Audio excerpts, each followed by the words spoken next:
James and Sarah Wilson loved their home in Maple Creek Estates. For 5 wonderful years, they had enjoyed their modest 2-story house with the small garden Sarah tended every weekend.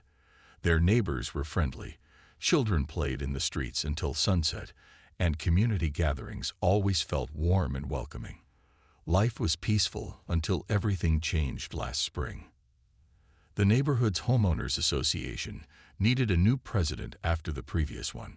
A retired teacher named Mr. Gonzalez moved to Florida to be closer to his grandchildren.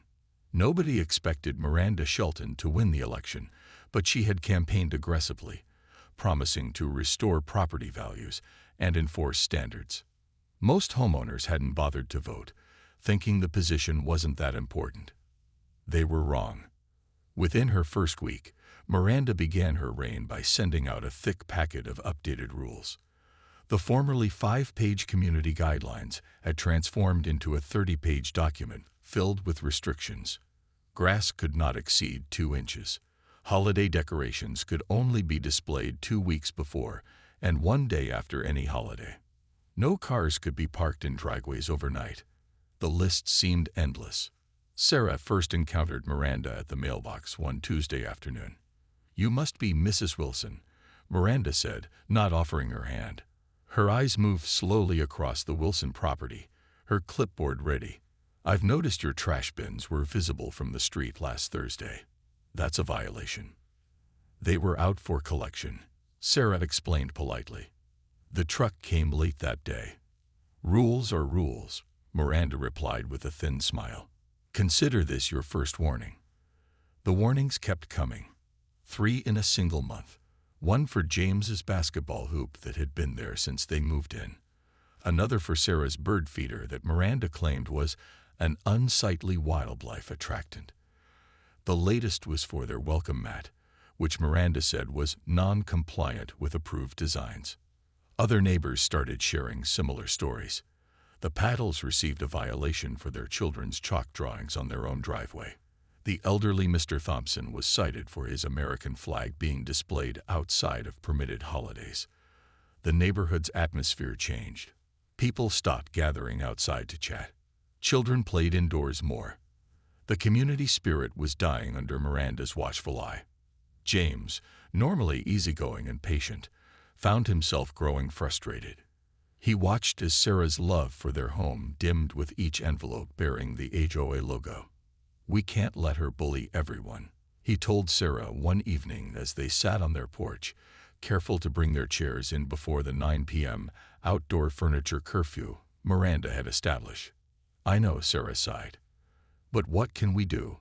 She knows every rule and uses them like weapons." They didn't know it yet, but their chance to stand up to Miranda would come sooner than expected. The Wilsons' doorbell rang early Saturday morning. Sarah, still in her pajamas, opened the door to find Ryan standing there with a duffel bag slung over his shoulder and a wide smile on his face. His military haircut was growing out slightly, and the California sun had darkened his skin, but his eyes, so much like James, lit up when he saw her. "Surprise." Ryan grinned, dropping his bag to give Sarah a bear hug that lifted her off the ground. "The base gave me a 10-day leave instead of 7. Thought I'd come see how civilian life treats my big brother." James appeared in the hallway, rubbing sleep from his eyes. When he spotted Ryan, he let out a whoop of joy that probably violated one of Miranda's noise ordinances. The brothers embraced, slapping each other's backs and laughing like they were kids again. "Why didn't you tell us you were coming?" Sarah asked, already heading to the kitchen to make coffee. "And missed the look on your faces." "No way," Ryan replied, following them inside. He moved with the careful awareness of someone who had learned to be alert at all times. 3 tours in dangerous places had given him a quiet watchfulness that hadn't been there before he enlisted 8 years ago. Over breakfast, James and Sarah caught Ryan up on neighborhood life. "It's like living under a dictator," James explained between bites of pancake. "Last week, she measured the height of our grass with a ruler." "A ruler?" Ryan listened carefully, asking occasional questions. He'd faced real danger, actual life or death situations, and found the HOA drama both amusing and puzzling. "So this Miranda person just walks around looking for problems?" he asked. "She doesn't just look for them. She creates them." Sarah sighed. The Roberts family got fined because their 7-year-old daughter's bike was visible in their front yard for more than 2 hours. Throughout the day, Ryan noticed how often James and Sarah glanced out the windows before doing anything in their yard. When they decided to grill burgers for dinner, James carefully positioned the grill exactly 5 feet from the house, apparently another HOA rule. Ryan helped, saying little but observing everything. That evening, as they sat in the living room watching a movie, Ryan saw Sarah checking her phone with a worried expression. "Everything okay?" he asked. "Just checking the weather for tomorrow," she replied. "It's the neighborhood barbecue at the park. Everyone will be there, including Miranda." "Sounds fun," Ryan said. "I'd love to meet everyone." James and Sarah exchanged looks. "Just try to stay clear of Miranda," James advised. "She has a way of making even fun events stressful." Ryan nodded, but inside, his protective instincts were already on alert. In his years of service, he'd developed a knack for identifying threats. He didn't say it aloud, but he was actually looking forward to meeting this Miranda person who had caused his family so much anxiety. Not to cause trouble, just to understand what they were dealing with. "Don't worry," he told them with a reassuring smile. "I'm just here to relax and enjoy family time." Sunday morning greeted Maple Creek Estates with perfect weather for the annual neighborhood barbecue. Blue skies stretched overhead as families walked toward the community park, carrying folding chairs, coolers, and covered dishes. Children raced ahead, eager to claim the playground, while teenagers set up volleyball nets on the grassy area. Sarah had volunteered to manage the welcome table, a job nobody else wanted because it meant greeting everyone, including Miranda. She arranged name tags, community flyers, and the sign-up sheet for the summer block party, while James and Ryan set up folding tables nearby. "You're good at this," Ryan observed as Sarah organized everything with quick efficiency. 7 years of teaching 3rd grade, she replied with a smile. "You learned to prepare for chaos." By noon, the park buzzed with activity. The smell of grilling hamburgers filled the air as neighbors chatted in groups, catching up on each other's lives. James joined the other men at the grills, flipping burgers and debating the best cooking techniques. Ryan helped where needed, introducing himself to neighbors who were curious about the newcomer. "Your brother seems nice," Mrs. Chen told Sarah as she signed in. "It's good to have family visit." Sarah was about to respond when she spotted Miranda's silver Mercedes pulling into the parking lot. "Here we go," she murmured to herself. Miranda stepped out of her car wearing designer sunglasses and a cream-colored outfit that probably cost more than most people's monthly mortgage payments. She surveyed the gathering like a general inspecting troops, clipboard already in hand. Several neighbors quickly moved away as she approached, suddenly remembering urgent tasks elsewhere. "Good afternoon, Miranda," Sarah greeted her with professional politeness. "There's a name tag here for you." Miranda ignored the offered tag. "I see the Thompson family brought their dog again, despite clear rules about pets at community events," she said, making a note on her clipboard. "Mr. Thompson's service dog is allowed under ADA regulations," Sarah explained gently. "We covered this last year." Miranda's mouth tightened into a thin line. "Speaking of rules, I drove past your house yesterday. Those new garden borders you installed don't match the approved landscaping palette." Sarah took a deep breath. "Actually, we submitted the plans and got approval last month. I have a copy right here." She pulled out a folder from under the table and produced the signed form, complete with Miranda's own signature.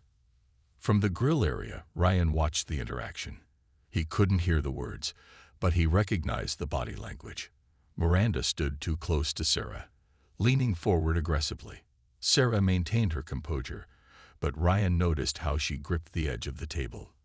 He nudged James. "Everything okay over there?" he asked quietly. James looked up from the grill. "That's Miranda," he said, his voice tight. Sarah can handle her. Ryan nodded, but kept watching. In his military career, he learned to identify escalating situations before they turned dangerous. Something about Miranda's stance bothered him. The way her fingers curled into fists, how she shifted her weight forward. As a Marine, Ryan had been trained to notice these small details that often preceded conflict. "I think I'll go introduce myself," Ryan said, casually placing down his drink and moving toward the welcome table. Ryan made his way casually toward the welcome table, stopping to chat briefly with neighbors who introduced themselves. He kept his eyes on Sarah and Miranda while appearing completely relaxed. As he got closer, he could hear Miranda's voice rising. "This approval shouldn't have been given in the first place," Miranda was saying, her finger tapping Sarah's garden approval form. "The color scheme clearly conflicts with the neighborhood aesthetic guidelines." Page 27, Section 4. Sarah maintained her professional smile. "The approval committee reviewed everything and found it compliant. Perhaps we could discuss this after the barbecue. Everyone's here to have a good time." Several neighbors nearby had stopped their conversations, watching nervously. The Thompson family, with their service dog, quietly moved their blanket farther away from the confrontation. Mrs. Chen caught Ryan's eye and gave a small headshake, as if warning him not to get involved. "This is exactly the problem with this neighborhood," Miranda said, her voice now loud enough that more people were turning to look. "Nobody takes the rules seriously. You think you're special because your husband grills burgers for everyone once a year." Sarah took a deep breath. "Miranda, I understand you're frustrated, but this really isn't the time or place. Don't tell me when or where I can address violations," Miranda interrupted, her face flushing red.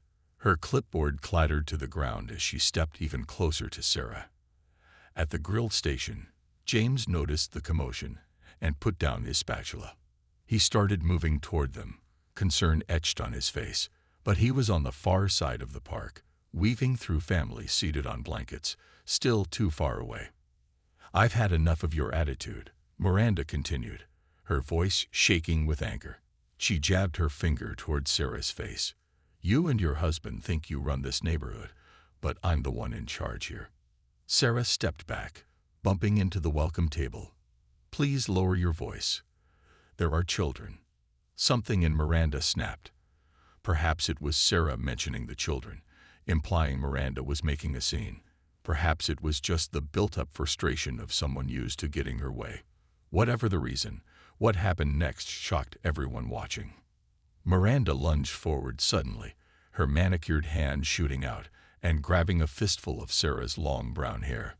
With a sharp yank, she pulled Sarah's head downward. "You will respect my authority," Miranda shouted. Sarah cried out in pain, her hands flying up defensively. Papers scattered from the welcome table. A water bottle toppled over, spilling across the sign-in sheets.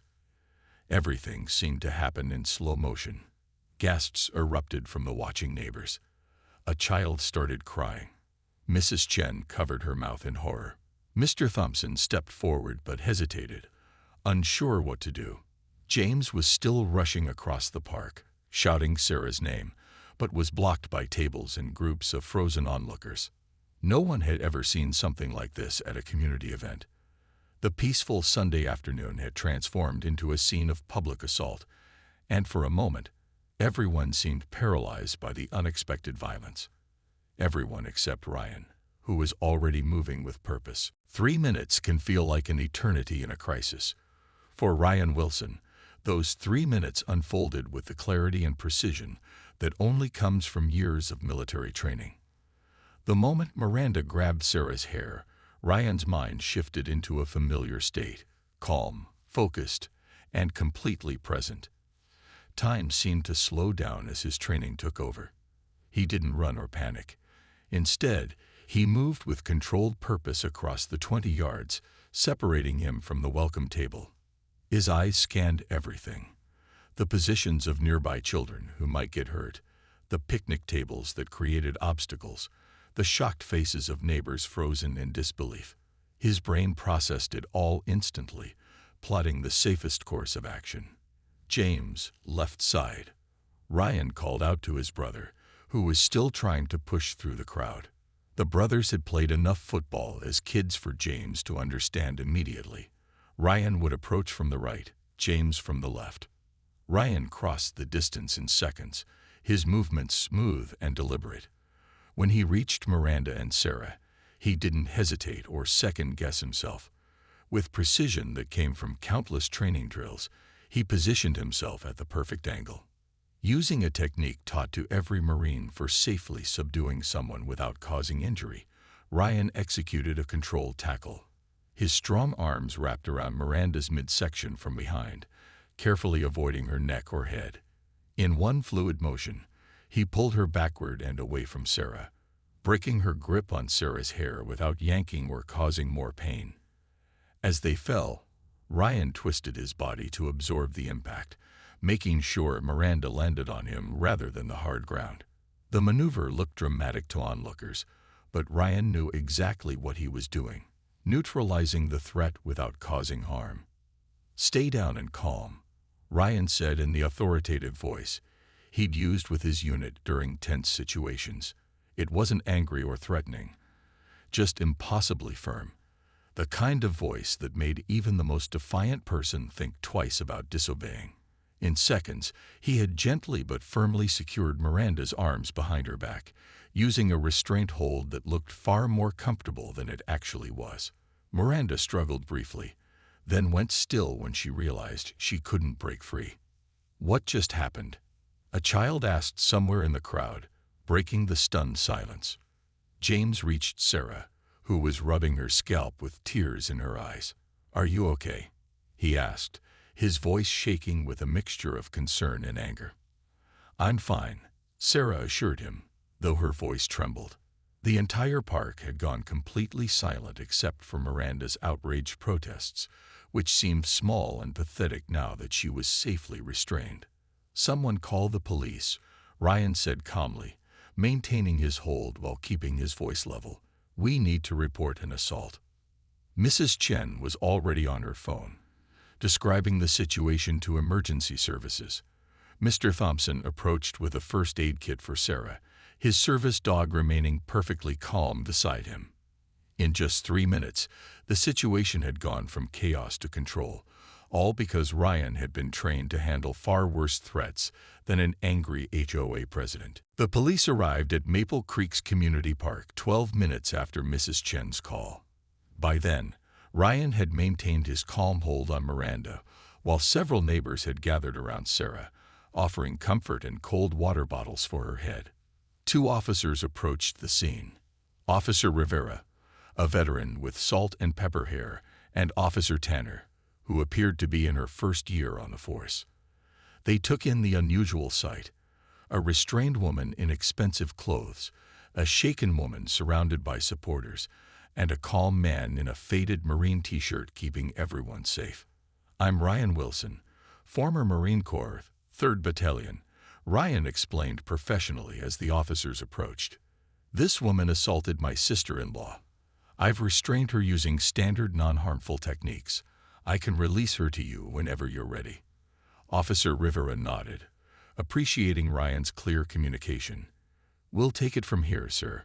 As the officers took control of Miranda, Ryan stepped back immediately, showing his respect for their authority. Miranda's composed HOA president persona had completely disappeared. "He attacked me," she shrieked, her designer sunglasses hanging crookedly from one ear. "Arrest him. I was just trying to enforce the rules." "Ma'am, please calm down," Officer Tanner said. "We need to hear from everyone involved." What followed was something Miranda clearly hadn't expected. Witness after witness stepped forward. Mrs. Chen described seeing Miranda grab Sarah's hair, completely unprovoked. The Thompson family confirmed Sarah had been nothing but professional. Even teenagers who normally avoided adults volunteered their accounts. "She went crazy and attacked Ms. Wilson," said 14-year-old Zach Barnes. "The Marine guy just stopped her from hurting anyone else." "I have videos," added his sister Emma, holding up her phone. Several other neighbors nodded, also holding up phones that had recorded portions of the incident. While Officer Tanner collected witness statements, Officer Rivera checked on Sarah. "Do you need medical attention, ma'am?" "I don't think so," Sarah said, though she winced when she touched the tender spot on her scalp. "I'm more worried about everyone else." This was supposed to be a fun community day. James hadn't left her side, his arm protectively around her shoulders. "She should probably get checked out just in case," he told the officer. Miranda was placed in the police car, still protesting loudly about neighborhood standards and threatening lawsuits. No one paid much attention. The community's focus had shifted entirely to supporting the Wilsons. "I've never seen anything like this at an HOA event," Mr. Thompson remarked to Ryan. "You handled it perfectly, son. Where did you learn to stay so calm?" Ryan shrugged modestly. "Training and experience. In the Marines, we learn to protect without escalating. It becomes second nature after a while." As the police car drove away with Miranda inside, the neighbors began cleaning up together. The barbecue was effectively over, but something new had been born in its place.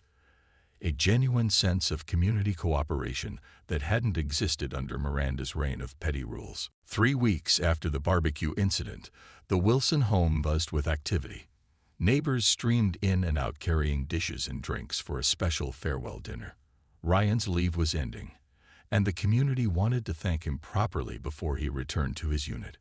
The changes in Maple Creek Estates had been swift and surprising. The day after Miranda's arrest, the remaining HOA board members called an emergency meeting. By unanimous vote, they removed her as president and began revising the community guidelines. The 30-page rulebook was reduced to a reasonable 5 pages, focused on maintaining property values without micromanaging residents' lives. "I still can't believe how quickly everything changed," Sarah said as she arranged a fruit platter in the kitchen. The tender spot on her scalp had healed, but the memory remained fresh. "People were just waiting for someone to stand up to her," James replied, setting up extra chairs in the living room. They needed to see it was possible. The doorbell rang, and Ryan opened it to find Mr. Thompson and his service dog, Duke. "I'd brought my famous potato salad," the older man announced, "and some news. The court date is set for next month, but Miranda's already trying to plea bargain. Her lawyer knows the video evidence is too strong." Throughout the evening, more neighbors arrived. Mrs. Chen brought homemade dumplings and news that she'd been nominated for the HOA board. The Barnes teenagers came with their parents, Emma proudly showing everyone her acceptance letter to a photography summer camp that the previous HOA rules would have forbidden her from advertising on social media. Ryan observed it all with quiet satisfaction. Unlike the tense neighborhood he'd first encountered, tonight's gathering felt genuinely warm. Children played in the backyard without parents anxiously checking for rule violations. Adults chatted easily, making plans for community improvements that would benefit everyone. Speech, speech. Someone called after dinner, and all eyes turned to Ryan. He stood reluctantly, uncomfortable with being the center of attention. "I didn't do anything special," he began. "In the Marines, we learned that the most important battles aren't always against obvious enemies. Sometimes they're against fear, the fear that keeps good people from standing together." He looked around at the gathered faces. What happened that day wasn't about one person tackling another. It was about all of you deciding not to be afraid anymore. "I'm returning to my unit tomorrow, but you've created something special here. A real community where people look out for each other. That's worth protecting." After the applause died down and guests began to leave, little Sophia Thompson approached Ryan with a carefully folded piece of paper. "I made this for you," she whispered, placing it in his hand. Ryan unfolded it to find a crayon drawing of himself in his Marine uniform, standing beside stick figures labeled as James, Sarah, and various neighbors. Across the top in a child's handwriting were the words, "Our hero." "I'm not really a hero," Ryan told her gently. Sophia smiled up at him. "My grandpa says heroes are just people who do the right thing when it's hard. That's you." As Ryan packed his duffel bag that night, he carefully placed the drawing between the pages of his journal. The real victory in Maple Creek Estates wasn't taking down a bully. It was helping good people find their own strength.